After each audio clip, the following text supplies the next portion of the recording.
Grand entretien du chef de l'État avec la presse burkinabé et recul du Burkina Faso en termes de liberté de la presse selon Reporters sans frontières.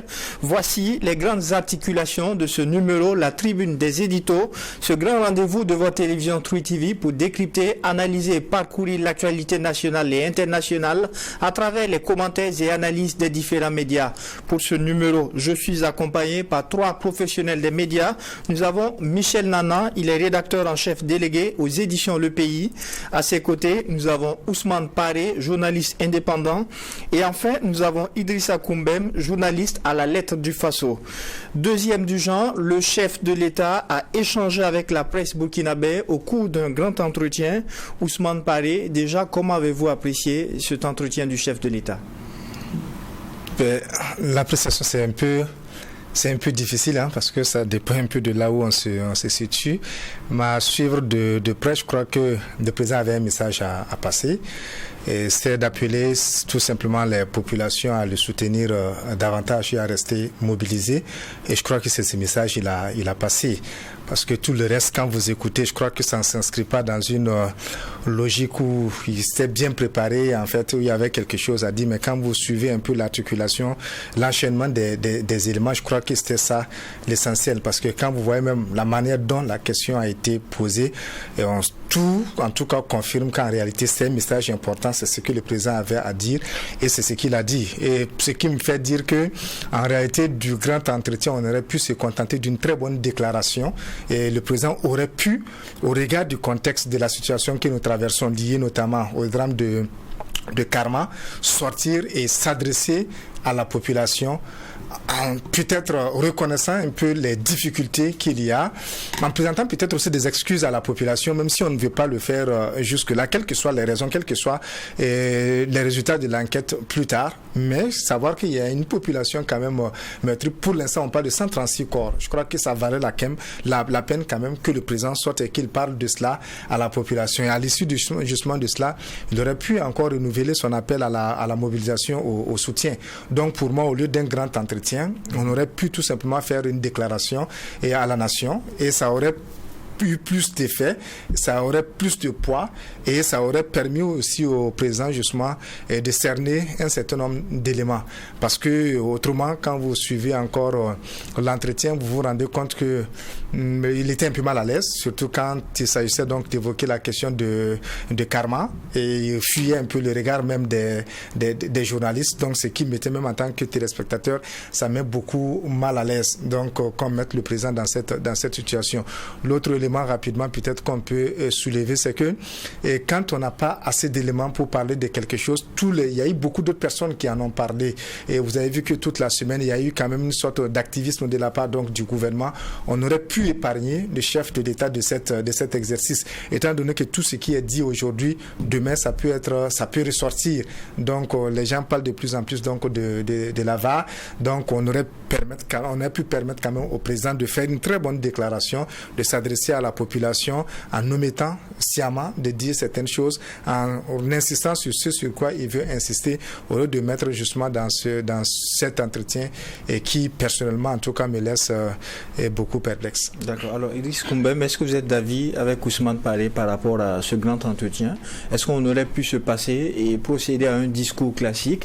Parce qu'on a eu droit à toute une heure d'échange avec les médias burkinabés. Alors, de mon point de vue, je dirais que ce n'est pas véritablement le format qui me pose personnellement problème. Maintenant, c'est le contenu, ce qui a été dit au cours de cet entretien avec la presse burkinabé. Et il me revient que ce qui est ressorti, il n'y a pas eu de message en quelque sorte de nouveau qu'on nous a servi que ce soit au niveau de côté sécuritaire et les autres plans de développement. Je crois qu'il y a eu un entretien et il y a de cela à peine 3 mois. Donc l'opportunité, en fait, moi je ne trouvais pas opportun pour le chef de l'État de tenir en tout cas un grand entretien à cette période-là, surtout que sur les faits, les événements sur lesquels il s'est prononcé, déjà le gouvernement à travers les rencontres, il y a différents ministres qui se sont déjà prononcés. Le gouvernement m'a fait des communiqués, mais je comprends le contexte Voilà, parce que le contexte, il y a eu, c'est justement, faut pas omettre l'affaire de Karma, où il y a une pression à l'interne et au niveau international sur cette question de Karma, où on veut qu'on élucide la question. Et le gouvernement, face à cette situation, a besoin peut-être qu'il y ait une mobilisation à l'interne pour le soutenir. Donc, il fallait que le chef de l'État, même himself, se présente devant cette population-là pour les appeler à le soutenir et à soutenir la transition, et pour en tout cas sortir de cette affaire-là qui, on le rappelle, est vraiment un cas très malheureux, voilà, et qui n'est pas bon en tout cas pour le gouvernement de la transition actuelle. Donc je vois ça comme ça. Sinon le format pour moi ça ne pose pas problème, mais c'est le contenu et l'opportunité que je n'ai pas trouvé en tout cas tout à fait à la hauteur. Alors Michel Nana, vous à votre niveau, est-ce que le format cause problème en termes de contenu? Est-ce que vous êtes satisfait? Il s'agit de son deuxième exercice du genre. D'abord sur le format, je vais vous rappeler que il n'a pas parlé aux médias burkinabés, il a parlé à des médias burkinabés en choisissant 2 télévisions, une publique et une privée. Donc parler à ces 2-là, ce n'est pas parler à la presse burkinabé. Mais c'est la formule, il représentait la presse. Oui, c'est représentant la presse, mais il n'a pas parlé à la presse burkinabé. Et sur ce format, ça dépend, le format dépend du message qu'on veut passer. Et quel message le président voulait faire passer? On a vu le contenu du discours. Mais c'est pas le format en tant que tel qui me pose problème. C'est surtout l'opportunité, comme disait mon confrère. L'opportunité. Vous verrez qu'en l'espace de 3 jours, le gouvernement a fait beaucoup de communication. C'est le président, a écouté Bassaman Bazier, qui a demandé à ses ministres d'aller à la rencontre des forces vives pour leur passer un message sur la situation sécuritaire. Alors, pendant que ces rencontres n'étaient pas terminées, étaient toujours en cours, on voit en temps le président qui sort. Pourquoi? Pendant que les ministres étaient toujours en travail avec les forces vives, avec les différentes entités de la vie nationale, le président fait une communication de ce type-là. Je me demande si dans ce flot d'informations données, flot d'informations et flot de messages donnés par les membres du gouvernement et donnés par le président, quelle est la part des choses que la population doit faire dans ça?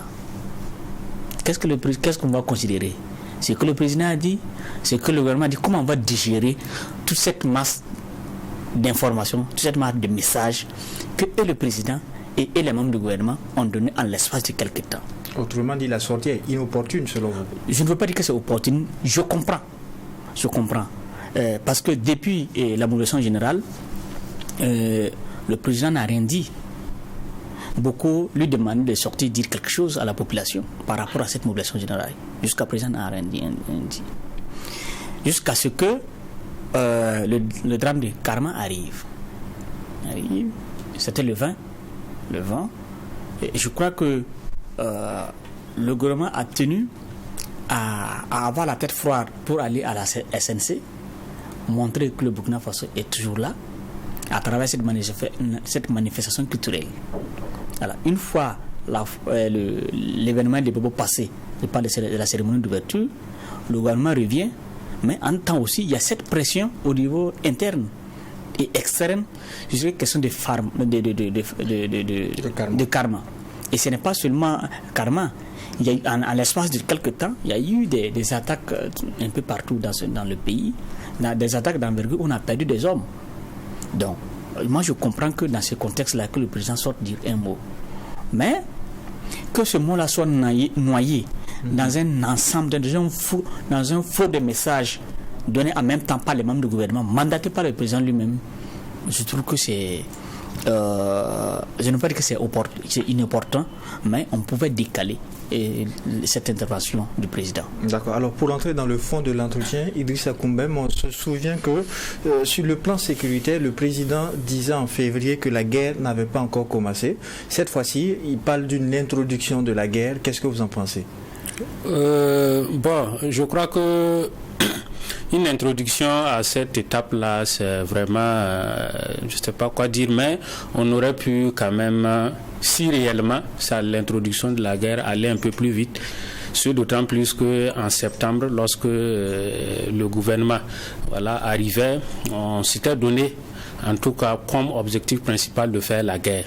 Et donc, c'est vrai qu'il disait qu'il y avait de petits problèmes logistiques qui existaient, qu'il fallait régler avant de débuter la guerre. Mais je pense que si c'est déjà commencé, nous sommes à l'introduction, c'est déjà bien qu'on commence. Nous attendons en tout cas très sereinement qu'est-ce qu'on va nous proposer par la suite dans le développement et que la conclusion soit la plus vite possible pour qu'on en finisse avec la guerre. Et c'est le souhait de tous d'ailleurs.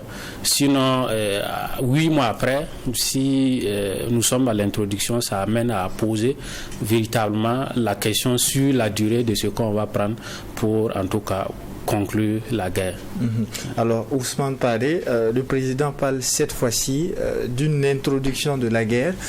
C'est donc dire que malgré l'entrée en jeu des vecteurs aériens, la guerre n'avait pas débuté véritablement. Non, c'est un peu compliqué. Et j'ai l'impression que le gouvernement, en fait, le pouvoir se perd un peu donc dans ses propres mots. Et ce qui met aussi mal à l'aise, c'est cette envie de vouloir tout justifier et que jusqu'à présent on ne prenne pas suffisamment la mesure de la situation. Je crois que le président peut-être ne veut pas perdre la face par rapport à ce qui avait été dit au début, parce qu'on a beaucoup négligé en réalité la situation. Donc vous avez vu qu'il a même été obligé de revenir un peu sur ses propos au début quand il parlait donc de petits problèmes logistiques pour dire que les gens ne l'avaient pas compris. Mais en réalité c'est qu'au début, pour prendre le pouvoir, il avait vraiment minimisé la situation, même par rapport donc au temps que ça allait prendre. Et il dit que même avant les élections, même quand on lui a posé la question, il est encore revenu là-dessus pour dire qu'il lui l'avait dit et que c'était leur souhait. Mais je crois que la réalité est que la situation est beaucoup plus complexe. Et je crois qu'il n'est pas encore temps, je l'ai dit encore sur ce plateau, que le président dise carrément la vérité à la population. Parce que les gens ont nourri beaucoup d'espoir. Les gens se disaient que ça allait se régler en quelques mois. C'est une situation qui est très complexe. Il faut avoir le courage de dire ça à la population. Dire que c'est pas du jour au lendemain qu'on va venir à bout du terrorisme. C'est pas comme ça que ça se passe. Donc au début, il dit que ça n'a pas encore commencé parce qu'effectivement les gens sentaient qu'il y avait beaucoup de choses. Après donc toutes ces frappes et tout ce qui a été présenté à la population, on dit qu'on a l'introduction, mais je crois que peut-être de façon insinueuse pour ceux qui comprennent, c'est que si ça c'est l'introduction, imaginez ce qui peut être le développement, et comme le disait donc Koumbem, et puis ce que ça va nous coûter encore donc en termes de moyens financiers, en termes donc même d'hommes qu'il faut mobiliser un peu sur le terrain.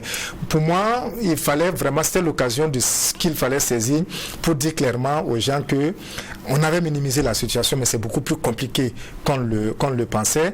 Et je crois qu'il a dit aussi peut-être à mots voilés. Ça, il a reconnu. Il a dit pendant l'entretien que pendant longtemps, nous avons minimisé l'ennemi à travers sa capacité de regroupement et même sur le plan matériel.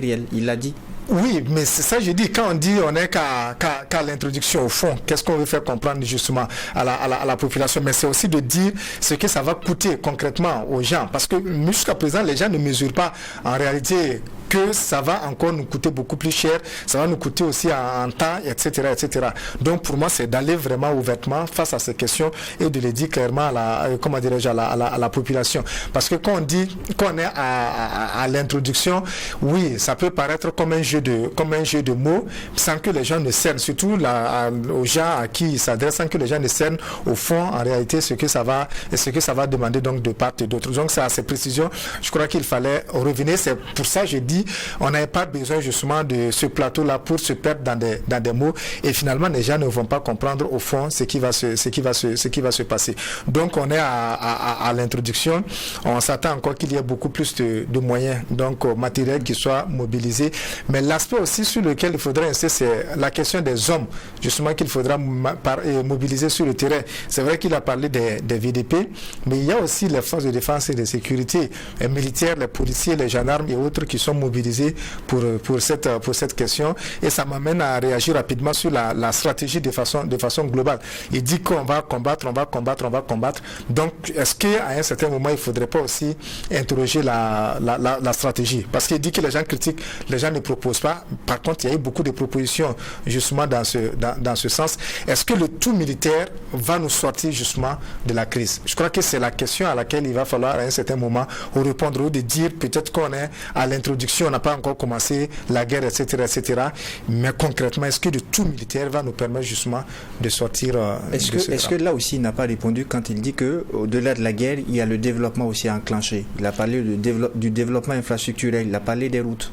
Tout à fait, mais ça ne s'inscrit pas dans une stratégie globale. Donc, en termes de comment est-ce qu'on va mener, comment s'appelle cette lutte-là. Je suis d'accord quand on dit qu'il y aura le développement, mais vous voyez que même par rapport à ces questions, il ne va pas au fond parce que ce sont des éléments qu'il ne maîtrise pas, parce qu'on sent que ce sont des éléments qui ne sont pas clairement structurés sur quelle est la réponse économique, par exemple, qu'on va apporter à la crise. Il n'y a aucun élément concret sur le terrain. Parce que quand j'en parle, c'est qu'il n'y a pas de lien logique, justement, entre cette réponse économique, par exemple l'économie de guerre, et la réponse militaire qui est en train d'être apportée. Parce que quand vous voyez les éléments sur le plan purement militaire, toutes les ressources, à écouter justement les différents acteurs et à observer, c'est que les ressources sont mobilisées d'abord pour mener la guerre. Et tout ce qu'on va chercher comme l'argent, quand même le discours qu'on tient, on dit à la population, on a besoin d'argent, c'est pour mener la guerre. On aura besoin souvent, même quand il a parlé donc de la mobilisation générale, on aura besoin de certains matériels. Donc il y a des comités qui seront mis sur place. Quand on a besoin de quelque chose, on va mobiliser pour ça. Ça, c'est le tout militaire. Maintenant, concrètement, l'économie de guerre, comment est-ce que ça se déploie sur le terrain? Il n'y a pas de lisibilité, il n'y a pas d'éléments concrets. Donc, c'est là que j'ai dit, il faut sortir la stratégie globale pour qu'à un certain moment, on sache concrètement comment est-ce qu'on évolue. Quelle est la part, par exemple, du budget qu'on met sur les questions donc, de développement local. Et sous le régime, par exemple, de Roch Kaboré, il y avait eu les PUS, le programme d'urgence pour le Sahel, qui avait été très mal géré, et ça il faut le reconnaître. Vous avez vu des gendarmeries où des gens vous disent, je dis des gendarmeries, ils se lèvent le matin, on vient dire qu'on est en train de construire un mur, et parce que dans le cadre du PUS, sans que les gens ne sachent concrètement sur quelle base on a décidé de construire le mur au lieu de tel ou tel autre matériel. Donc je crois qu'on devrait sortir de l'urgence et peut-être de la notion de transition, parce que le président ne veut pas le dire clairement, il ne veut pas le reconnaître, mais qu'on se dise que le temps qui nous reste ne nous permet pas justement d'agencer tous les éléments. Et quand je dis de parler franchement à la population, c'est un peu ça. Maintenant, concrètement, quelle est la stratégie qu'on adopte sur le plan économique, sur le plan culturel? La question, par exemple, des médias, on n'en parle pas suffisamment, on est en train d'accuser les médias, mais quelle communication, justement, de crise? Quel contre-discours? Quand je parle de tout militaire, sur le plan par exemple du discours, il a évoqué par exemple la question de la démobilisation et des terroristes. Concrètement, comment on aborde la question? Sur le plan judiciaire, vous avez vu que Karma nous a amené à évoquer la question, mais on ne donne pas suffisamment d'éléments pour voir comment est-ce qu'on avance sur l'ensemble de ces préoccupations, alors que c'est ce qu'il faut à l'heure actuelle. D'accord. Alors, Michel Nana, au niveau de la stratégie, le président annonce aussi une restructuration dans le mode de recrutement au sein de l'armée. Il parle même de revoir l'utilité du diplôme dans ce recrutement. Oui, je crois que d'abord le mode de recrutement dans l'armée, on attend de voir. Il a même pris l'exemple du VDP Ladji-Yoro. Voilà, oui. J'ai dit, on va voir de façon pratique comment ça peut se faire. Jusqu'à présent, comment les gens sont recrutés dans l'armée. Ce ne soit pas le diplôme, et soit pas des épreuves sportives. Et à un moment donné, ils ont introduit cette question des VDP en expliquant que désormais, ceux qui seront recrutés dans l'armée, la priorité allait être donnée au VDP. Pour la question du diplôme, effectivement, parce que ce n'est pas tous ceux qui ont le diplôme qui ont la compétence. Sur cette question, je suis d'accord avec le président. Et ce n'est pas là-bas seulement. Les gens ont l'habitude de prendre l'exemple des États-Unis où on ne te demande pas quel diplôme tu as. On te demande ce que tu sais faire. Et sur cette option stratégique, moi je pense que le président a tout à fait raison. Je veux revenir sur cette question d'introduction. C'est un mot polysémique. Ici, en tout cas, on peut interpréter beaucoup de choses autour de cela. Mais moi, je considère ce mot comme un sens figuré. D'accord, c'est-à-dire Figurez, parce que je pense que là, le président a adressé un message au Burkinabé et à l'ennemi. Pourquoi? Parce que dire qu'on est d'abord à l'introduction, ça veut dire qu'on a encore ce qui se passe sur le terrain là, on n'a rien encore vu. Ça veut dire que c'est de l'échauffement. Même si ça chauffe, même s'il y a des vecteurs aériens, même s'il y a beaucoup de forces qui sont mobilisées dans la guerre actuellement, le président veut faire comprendre que vous n'avez rien vu d'abord. Il est en train de se préparer pour venir en force. Plus en force. Je pense qu'il ne faut pas trop tirer sur ce mot-là, parce qu'en termes militaires, ça peut signifier autre chose que ce que nous pouvons voir dans les dictionnaires. Oui, et réaction par rapport à son explication sur le thème. On peut avoir plusieurs interprétations. Donc par rapport à par rapport aux mots, au choix des mots, à ce qui est attendu comme message. Je suis d'accord qu'à l'endroit justement des terroristes, c'est de leur dire voilà, nous allons faire plus que ce que vous avez déjà vu.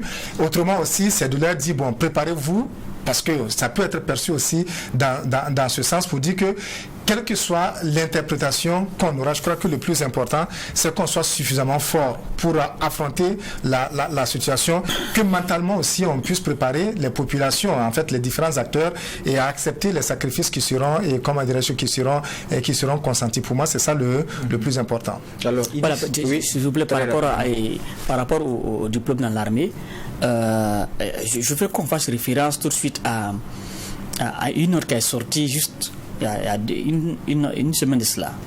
Une note selon laquelle dans laquelle l'autorité demande à ceux qui sont dans l'armée et qui ne sont pas engagés de bien vouloir dépasser le plancher d'ici juin ou juillet. Oui. Ça veut dire quoi?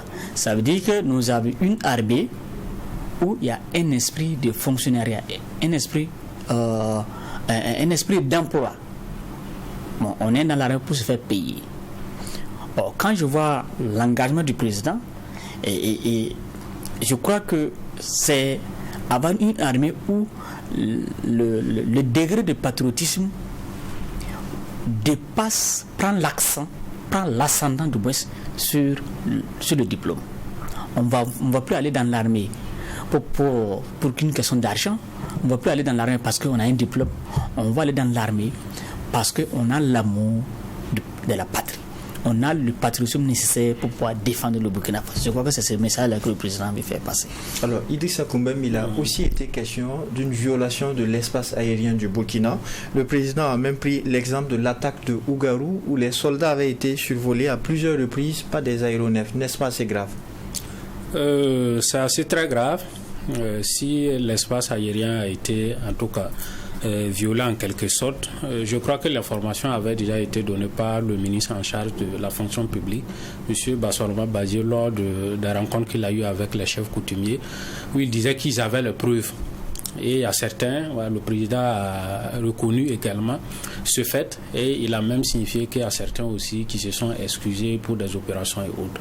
Donc je crois que sur cette question, il n'y a pas lieu de polémiquer. Si le gouvernement a suffisamment les preuves, voilà, je crois qu'il y a des discussions qu'ils peuvent mener avec ces personnes-là pour qu'ils respectent en principe l'espace aérien burkinabé. Et si effectivement, comme ils l'ont dit, si ils demandent une autorisation, ils sont au courant qu'il y a des aéronefs qui vont survoler telle zone et qu'ils donnent leur accord, ils prendront les dispositions nécessaires pour qu'il n'y a pas quelque chose de suspect dans ces opérations-là. Donc je crois que sur cette question, il n'y a pas grand-chose à dire. Voilà, c'est un constat que le gouvernement fait.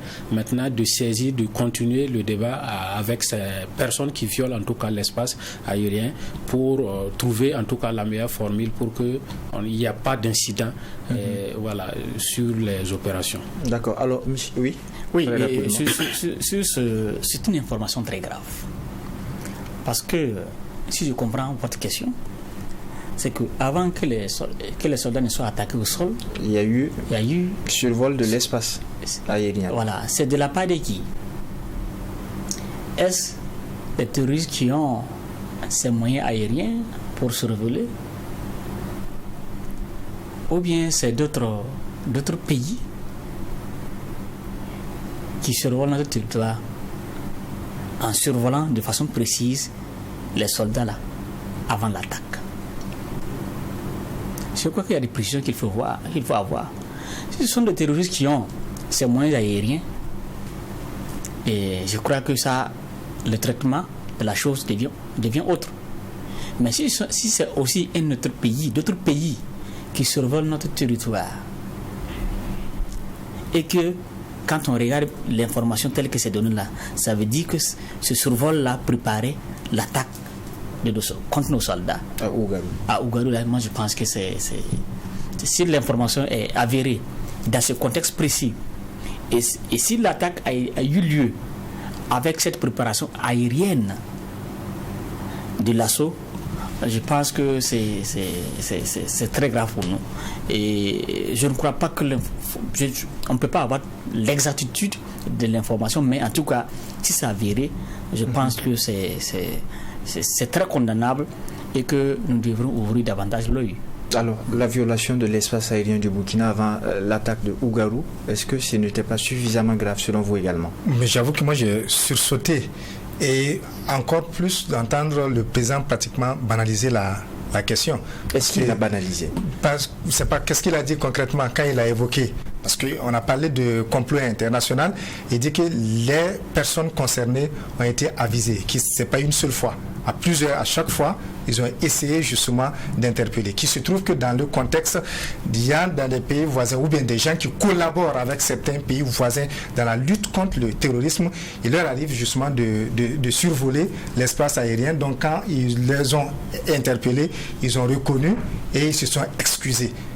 Mais si vous mettez ça dans le contexte de Ougarou, d'abord la violation, je rappelle que dans le cas du G5 Sahel, entre les pays du G5 Sahel, il y a eu, on a acquis les droits du territoire, où chaque pays, que ce soit le Mali, le Burkina ou le Niger, peut franchir sur environ 50 km les territoires donc, de l'autre pays, l'état de poursuite donc, pour poursuivre les terroristes. Mais je crois que même dans ce cadre, tous les pays ont eu des problèmes parce qu'aucun pays ne voulait qu'un autre pays puisse franchir ses frontières. Ça, c'est entre le Burkina, le Mali et le Niger. Vous n'imaginez pas quand on parle de survol de l'espace aérien. Rappelez-vous que quand Barkhane était là, Barkhane a reçu l'ordre justement de ne pas faire voler ses aéronefs sans l'accord justement de l'armée burkinabé. Et que dans ce contexte précis, on le dit que c'est avant une attaque qui a coûté la mort à des dizaines de soldats burkinabés. Si tout ça c'est vrai, je me dis que l'annoncer comme ça, sans dire les mesures qui ont été prises par rapport à ça, je trouve que c'est assez grave. C'est là que je parle de négligence. Parce qu'en temps normal, il y a des institutions internationales qu'il faut saisir pour clarifier la situation. Encore que le gouvernement dit qu'il a des preuves. Et si vous avez des preuves justement qu'il y a des complicités jusqu'à ce niveau, parce que c'est ce qu'on sous-entend, je me dis qu'on ne peut pas se contenter de le dire comme ça et de dire qu'on a reçu les excuses et que ça passe comme ça. Soit on ne nous a pas tout dit, soit peut-être il y a des procédures qui sont en cours, mais je me dis que c'est suffisamment grave qu'on s'arrête là. Donc vous avez vu qu'en temps, le Mali au niveau des Nations Unies avait dit qu'il allait saisir donc, le Conseil de sécurité par rapport donc, à la violation de son espace aérien par la France. On n'a pas la suite, mais je me dis que ce cas précis, on ne va pas se contenter justement de ces déclarations. Et que s'il y a un lien entre l'attaque de Ougarou et le survol, et qu'on connaît par exemple le pays qui est concerné, que des sanctions puissent être prises. Parce qu'en temps normal, la violation de l'espace, c'est une déclaration de guerre. À défaut donc d'avoir les moyens pour déclarer la guerre, au moins on prend toutes les précautions, étant donné qu'on dit qu'on est victime donc d'un complot international et qu'on sous-entend justement que les terroristes sont soutenus par des pays et, comment dirais-je, extérieurs, par d'autres pays. Donc je crois que c'est l'occasion justement de mettre tous les éléments sur la table et que ces pays puissent être sanctionnés, au moins que l'humanité puisse savoir qu'il y a tel pays qui soutient les terroristes. Ça c'est le minimum. Si on n'est pas capable de faire ça alors qu'on a toutes ces preuves, c'est-à-dire que quelque part au moins c'est quelque chose qui ne va pas. Là, pour moi, c'est assez grave qu'on en soit là et qu'on se contente justement de ces mots. Je dis que cette information remet au goût du jour cette question de cette affaire de piste d'atterrissage clandestin. Et je crois que c'est sous Damiba, lors d'un point de presse, il nous a été dit qu'après enquête, on n'a pas trouvé ces pistes-là. Qu'aujourd'hui, on est dit que notre espace aérien est survolé par des aéronefs. C'est dit quelque part qu'il y a des qui à survol, ça veut dire que quelque part aussi, il y a des pistes d'atterrissage chez nous. J'ai l'impression qu'il y a trop d'informations qu'on a, trop d'informations qu'on donne, mais qui ne nous permettent pas d'avoir une lisibilité sur les défis auxquels nous sommes confrontés. Le défi, il est connu. Oui, il y a un seul défi avec plusieurs compartiments, c'est ce que je vais dire. Voilà. Parce que la lutte contre le terrorisme, c'est économique, c'est culturel, c'est militaire, c'est religieux et autres. Donc, je pense qu'on a tellement, comme je disais tout de suite, il y a tellement d'informations que le gouvernement et le président ont donné en l'espace de 3 jours que nous n'arrivons pas à exploiter pour avoir un bout de ce qui nous arrive. À moins que le gouvernement ait décidé d'envoyer des messages politiques. Il se pourrait peut-être que effectivement il y a des preuves, le président dit qu'il y a des preuves. Un message politique à l'endroit de oui, qui? Il se pourrait que ça soit un avertissement à ceux qui seraient tentés de violer notre espace aérien. D'accord, oui, très rapidement. Il se pourrait que ce soit une façon de dire nous sommes au courant de ce que vous avez de faire, on se prépare à vous attendre. Il se pourrait qu'il y ait des messages comme ça. Mais ça, ce sont des supputations. Oui. Justement, en fait, il me permet de réagir à certains propos en début d'émission. Quand je dis, oui, il y a un flou d'informations, mais en réalité qui ne permet pas au public en fait de se faire une opinion claire par rapport à ce qui nous arrive. Vous voyez que jusqu'à présent, jusqu'à ce jour, beaucoup de gens se posent encore la question sur la nature du terrorisme auquel nous avons à faire. Les gens se posent des questions sur ce qui nous arrive. Quelles sont les intentions réelles justement des terroristes? Même quand le président a parlé par exemple de la question de la négociation, on évoque des notions, c'est tellement vague qu'on ne sait pas ce qu'il y a à l'intérieur. Par exemple, quand on parle de négociation, est-ce que c'est céder une partie du territoire ou bien c'est faire quoi concrètement? Quand on parle du terrorisme sous Danuba, je rappelle qu'il y a un exercice personnellement que j'ai apprécié et je me dis qu'on aurait dû continuer un peu dans ce sens. C'est le Premier ministre qui a fait un grand entretien aussi où il a parlé par exemple du terrorisme qui nous attaque, pourquoi on nous attaque, dans quel contexte ça évolue, etc., etc. Pour moi, ce sont des éléments que la population doit avoir pour avoir une idée claire de ce qui nous arrive, pour pouvoir aussi se positionner dans cette lutte contre le terrorisme. Mais si on reste dans des notions qui sont assez vagues, finalement, on ne sait plus ce qui est vrai, ce qui n'est pas vrai, et on reste des fois, il y a des choses qui sont assez évidentes, mais qui finissent par surprendre les populations. D'accord. Alors, l'onde de choc de ce grand entretien, ça a également été cette confirmation que le chef de l'État a donnée par rapport aux négociations qu'il y aurait eu en 2020 pour permettre la tenue des élections. Alors je crois que, comme mes prédécesseurs venaient de le dire, c'est une information aussi assez très grave et gravissime de mon point de vue. Et si cela est avéré, il faut que beaucoup de personnes, surtout de hauts gradés militaires, qui ont été en tout cas à la manœuvre, parce que les négociations aussi ne peuvent pas se faire sans qu'il y ait une implication au niveau militaire. C'est une décision politique. Voilà. Parce que, mais il dit dans les casernes, on disait aux gens de ne pas sortir. Oui, mais d'abord la décision, voilà, comme il dit, est politique. Voilà, même s'il est politique, voilà, ça veut dire qu'il y a eu des gars qui ont obéi et qui ont respecté. Et ces personnes-là, ce sont des commanditaires en quelque sorte aussi de ce qui s'est passé. Et ils doivent répondre en attendant que le politique lui-même soit entendu sur cette question-là. Donc on ne peut pas comprendre que nous sommes dans une situation de guerre et qu'on dit qu'on veut organiser des élections. On dit aux gens de ne pas sortir et qu'il y a des attaques. Et le chef de l'État même va plus loin en disant qu'il y a eu de l'argent qui ont circulé dans les mallettes et que les terroristes utilisaient cela. Et c'est cela aussi qui a contribué pour se réarmer en termes de communication également pour venir après commettre les actes. Donc si cela est tout à fait avéré, c'est très grave et il faut que dès à présent, en tout cas, commencer à ouvrir une enquête parce qu'on se rappelle également de la mort de Lagui Yoro qui a quitté Titao pour venir, ils ont escorté en tout cas un détachement qui était venu ravitailler Titao à Waïgué, c'est le retour. Voilà, et les gens avaient posé en tout cas plusieurs questions, notamment la non-assistance, bien évidemment, de l'armée, en tout cas l'aviation. Voilà, pourquoi ils ne sont pas allés et on n'a pas eu de réponse. Donc, toutes ces questions-là remettent au bout du jour et ces différents cas qu'on a connus sur le terrain. Ici, tel a été le cas, ça veut dire qu'on a allé laisser les gens à la boucherie et que ceux qui ont fait ça là doivent effectivement répondre. Mais j'ai dit, voilà, tout ça, il ne faut pas aussi jeter de messages comme ça, parce que moi je trouve que aussi c'est un peu grave. Ce n'était pas la première fois. Je crois que le chef de l'État a fait une sortie aussi à Kaya où il avait dit qu'il y a un qui avait donné la position de l'ACDEM et que les terroristes sont allés attaquer. Donc on a jeté en tout cas en partie cette personne-là. Et je crois que ce message-là aussi peut être interprété aussi par la population.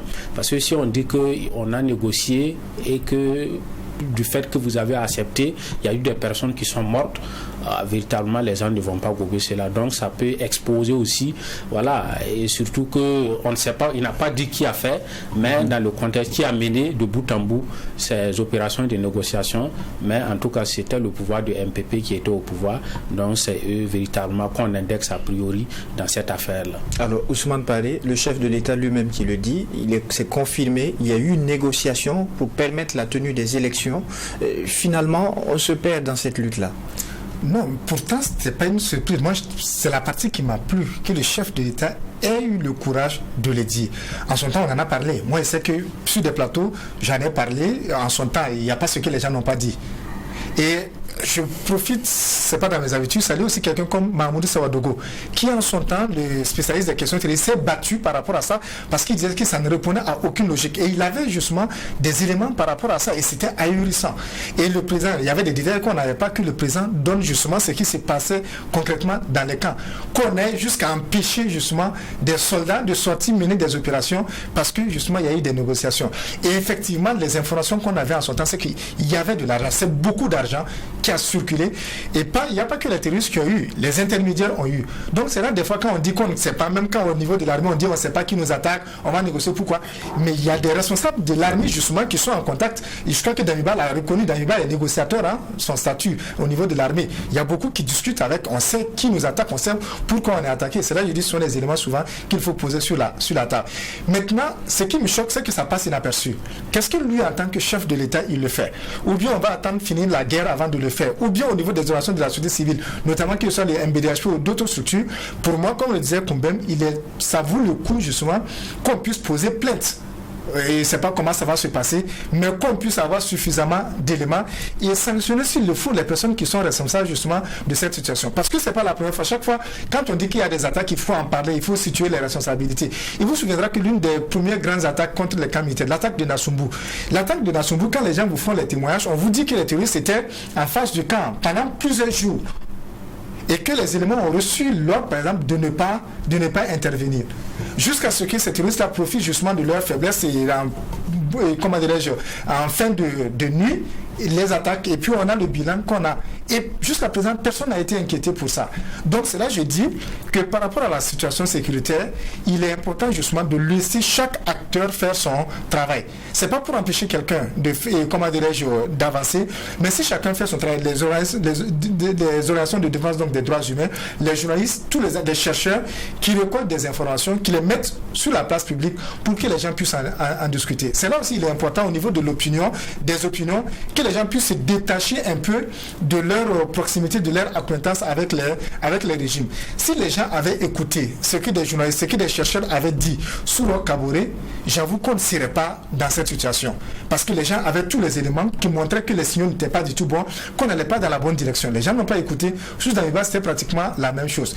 Encore que sous ce régime, il y a peut-être la volonté, mais tout n'est pas aussi ça. Donc il faut permettre justement aux gens qui ne seront pas forcément contre le régime de dire à tel niveau ça ne va pas pour qu'on puisse rectifier les choses à temps. Donc moi j'étais content d'entendre le président le dire et j'espère que ça ne va pas rester comme ça. Et j'espère aussi que les mêmes erreurs ne vont pas continuer justement sous ce régime, d'autant plus qu'il dit qu'il n'y aura pas donc de négociations, ils vont aller donc au charbon et on espère aussi que des responsables de l'armée ne vont pas se rendre complices d'autres situations assez, malheureuses. Est-ce qu'avec cela, on ne pourrait pas comprendre pourquoi le chef de l'État réaffirme sa décision de ne pas négocier avec qui que ce soit, Michel Nana? Oui, on peut comprendre sa logique. Bon, moi je voudrais d'abord dire que la négociation ou bien le dialogue, ça fait partie des solutions politiques à la crise que nous vivons. Mais une négociation comme on l'a décrite par rapport aux élections. J'en viens d'ailleurs. D'abord, pour commencer, la négociation et le dialogue, ça fait partie des solutions politiques. Et à un moment donné, je crois qu'on serait obligé d'aller vers là. Maintenant, les conditions dans lesquelles les négociations dont il a été question là ont eu lieu, c'est ça qui cause problème. Je pense que cela reflète ou met au bout du jour les mauvais choix que nous avons opérés depuis le début, depuis 8 ans par rapport à cette guerre-là. Des choix qui ne sont pas toujours guidés peut-être par l'intérêt suprême de la nation. L'occasion est belle pour interpeller le président par rapport à ces choix-là. Si ses prédécesseurs ont fait des mauvais choix qui ont aggravé la situation, il faut qu'actuellement, le président qui est en place fasse tout pour que ces choix-là n'aient pas les mêmes résultats que ceux qui sont partis. Et il est important qu'il puisse écouter les uns et les autres par rapport à ces questions-là. D'accord. Alors, Idrissa Koumbem, on le disait, cette sortie du chef de l'État intervient après une série de rencontres initiées par le gouvernement avec les hommes de médias, les politiques, également avec les OSC. Finalement, est-ce que ce n'était pas lié ? Je crois que c'est une communication qui est tout à fait liée. Quand on regarde dans le fond, le message qui a été donné, c'est présenter un peu la situation sécuritaire et faire le point où nous en sommes aujourd'hui et quelles sont les actions qu'on a menées et qu'on compte mener pour, en tout cas, dans le cadre de la lutte contre le terrorisme. Dans le fond, il n'y a pas d'éléments, en tout cas, nouveaux qu'on a présentés sur la situation sécuritaire, c'est les opérations, le point des opérations que le ministre de la Défense ainsi que le ministre de la Fonction publique ont présenté à l'ensemble des personnes qui ont été conviées et les appeler également à se remobiliser et à soutenir la transition. Je crois que c'était le message principal que les différents ministres ont eu avec les différentes couches de la société. Et le président du FASO, peut-être que lui, il est allé un peu plus aborder les questions de développement qui entre en cadre aussi dans la lutte contre le terrorisme. Sinon, dans le fond, moi je perçois que c'est le même message qui a été en tout cas donné aux différentes couches et à la population. Et nous passons au deuxième sujet pour cette tribune. Selon un classement de Reporters sans frontières, le Burkina Faso perd 17 points en termes de liberté de la presse et se classe désormais 58e contre 41e en 2021. Ousmane Paré, est-ce qu'un tel classement vous surprend? Pas du tout. Je pense qu'on ne peut pas s'attendre à mieux dans ce contexte. Vous êtes journaliste, vous savez ce qu'on subit. Et je voulais faire une précision qu'en général, dans les situations de conflit, partout, c'est pas forcément lié au régime, etc. Ça joue généralement sur en fait le classement des différents pays. Donc parce que ce sont des situations où on ne permet pas aux journalistes de faire correctement leur travail, où il y a beaucoup de menaces justement sur les journalistes. Je vois des gens applaudir cela parce qu'ils trouvent que c'est normal et c'est dommage. Et ce qui est encore un peu énervant, c'est que des gens lisent là et des gens qui sont contre le régime, donc qui sont contre le Burkina, parce que le Burkina donc veut lutter contre le terrorisme, on essaie de dégrader le classement du Burkina. J'invite ces personnes à aller lire la méthodologie, à aller lire le classement général. Vous avez un pays comme les États-Unis qui perdent des points dans ce classement, qui sont classés 48e. Le classement dernier, on était devant les États-Unis. Parce qu'en fait, c'est qui un peu malsain, c'est de voir que des gens qui ne connaissent absolument rien des critères de classement, qui ne connaissent absolument rien du rapport, se mettent à juger et à critiquer. Et les gens vous disent par exemple que même des pays, ce qui est dommage, en fait j'insiste là-dessus parce que j'ai vu des gens qui sont même passés par des écoles de journalisme et qui tiennent ce langage-là, qui disent que non, et qui fait le classement? Ce sont les Occidentaux qui font le classement, donc c'est normal que le Burkina soit classé. Vous avez des pays comme la France, comme les États-Unis, la Grande-Bretagne, qui sont en général, qui ne sont pas du tout bien classés dans le classement de RSF. Parce que ce sont des pays aussi où les journalistes font face à de nombreuses menaces. Vous prenez par exemple un pays comme les États-Unis, qui est dégradé à cause justement du fait que de plus en plus, il y a des médias qui sont dans la logique du partisanat. Donc la logique partisane commence à prendre de l'ampleur. Ça fait partie des critères justement qui ont contribué au recul d'un pays comme les États-Unis. Il y a plusieurs critères qui sont là. Et en même temps, ça doit nous interpeller pour ce qui concerne nous les Burkinabés. Pas forcément les dirigeants, mais la population.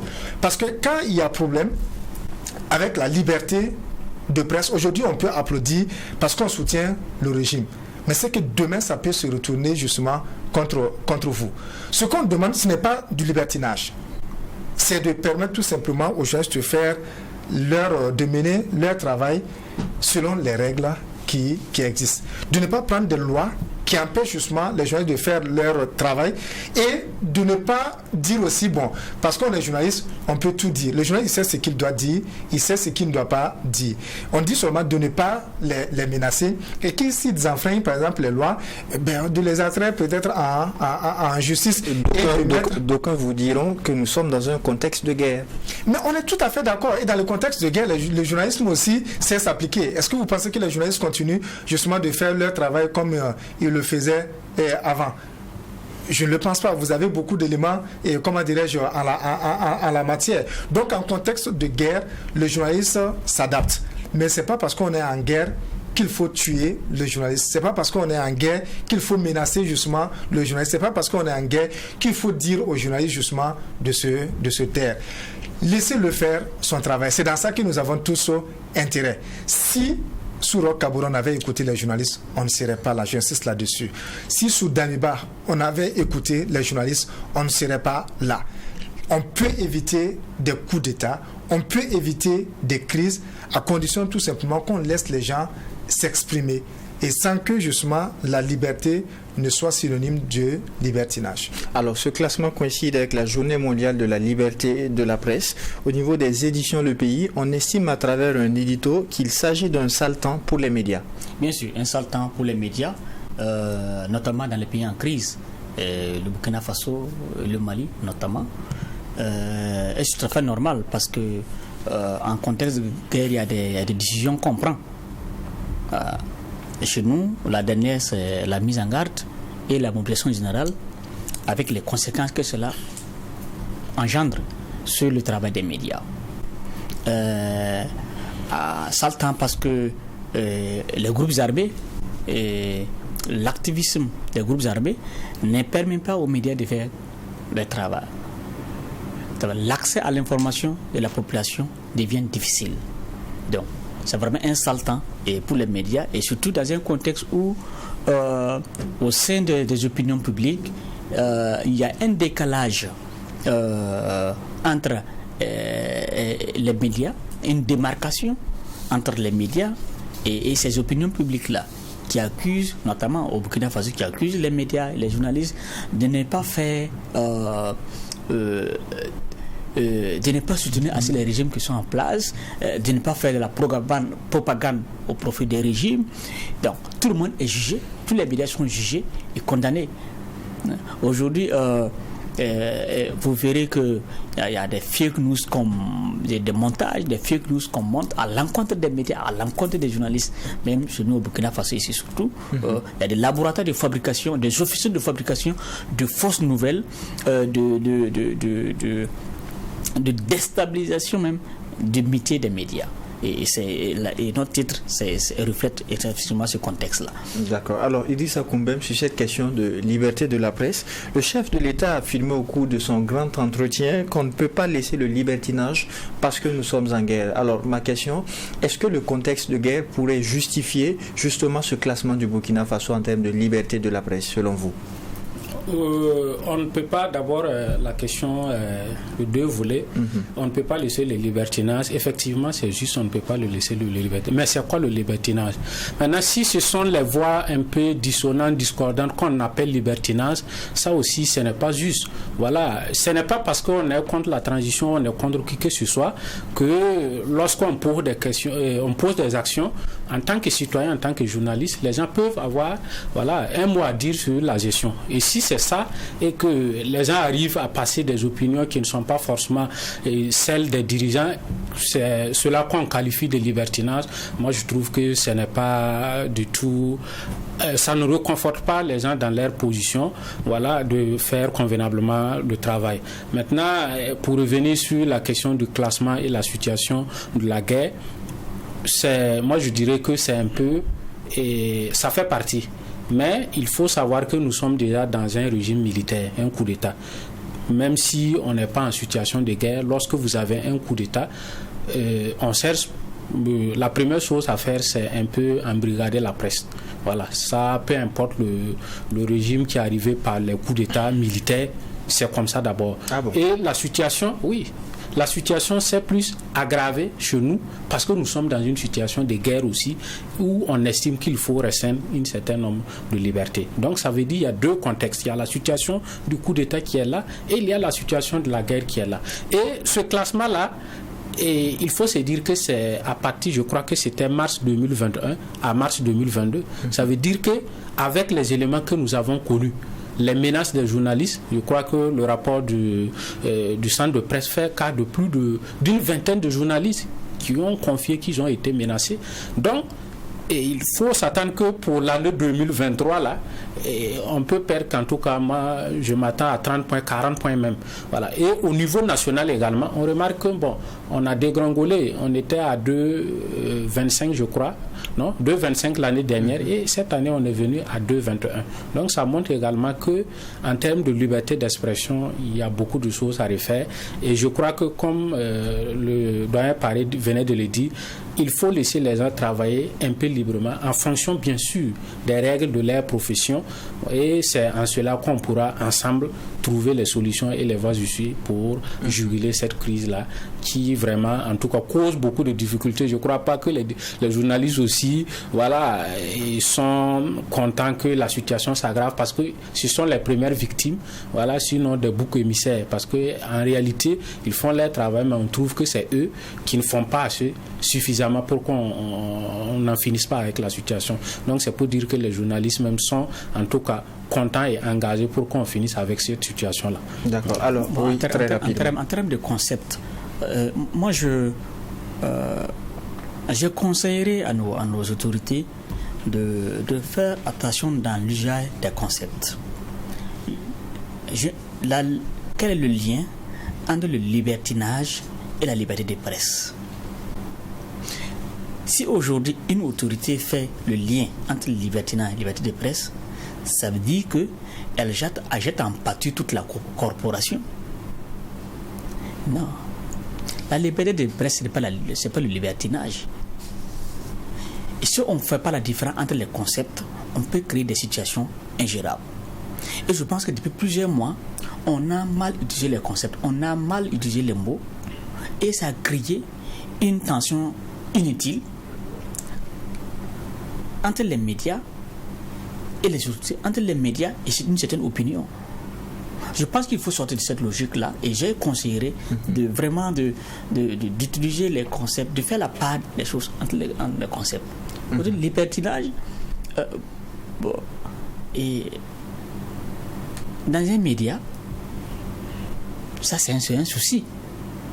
Voilà, la liberté d'expression et la liberté de presse, c'est différent. Bien sûr. C'est différent. Moi, je peux comprendre que libertinage aille avec liberté d'expression parce que les gens la parlent comme ils veulent, ils écrivent comme ils veulent. Mais libertinage lié à la liberté de presse, ça, c'est une connexion terrible avec des conséquences compliquées pour nous les médias. Alors, nous sommes en fin d'émission. Je termine avec vous, Ousmane Paré. Il a parlé tout de suite de ce que doit faire l'autorité, mais finalement, le journaliste, comment doit-il se comporter en temps de crise par rapport à un tel classement? Quelle doit être l'attitude du journaliste professionnel? Non, le classement, ça inquiète seulement le journaliste parce que moi, je sais que n'importe quand on peut me boxer. Je sais que n'importe quand on peut me buter parce qu'on n'est pas d'accord avec moi. C'est ça la grosse inquiétude. Vous êtes un peu trop fort avec vos thèmes. Non, pas du tout. Pas du tout. Des gens sont menacés. Peut-être on ne va pas raconter tout ce qu'on subit. Des gens, parce que vous avez pris une position des gens vous menacent, vous ne savez pas jusqu'à quel point ça peut aller. Ça, c'est le premier élément. L'autre élément, c'est que tout le monde a intérêt que le journaliste fasse correctement son travail. Je vous assure que si vous n'avez rien à vous reprocher, vous n'avez pas peur que le journaliste fasse son travail. On est d'accord qu'il peut avoir des informations sensibles, stratégiques. Ça se discute avec le journaliste. C'est ça qu'on appelle la responsabilité sociale du journaliste. En dehors de ces cas, je le dis, je le répète, si les journalistes, on avait laissé les journalistes faire correctement leur travail sous les régimes qui sont succédés, je vous assure qu'on ne serait pas là. Je connais beaucoup de journalistes même jusqu'à présent, les gens ont des informations, les gens ont de très bons articles qui peuvent nous aider. Les gens ont peur parce qu'il y a des intérêts justement de certaines personnes qui sont menacées. Et si on publie, si on en parle, si on va confondre intérêt personnel et intérêt de la nation. Et on va vous confondre, vous n'allez pas du tout vous en sortir. Pourtant, il y a des éléments sur lesquels les médias doivent travailler en toute indépendance. Et c'est tout pour ce numéro de votre émission, La Tribune des éditos, l'émission qui donne uniquement la parole aux professionnels des médias. Merci à vous qui l'avez suivi. Merci à l'équipe technique qui a permis sa réalisation. On se retrouve le week-end prochain, Dieu voulant, pour un autre numéro. Mais d'ici là, portez-vous bien.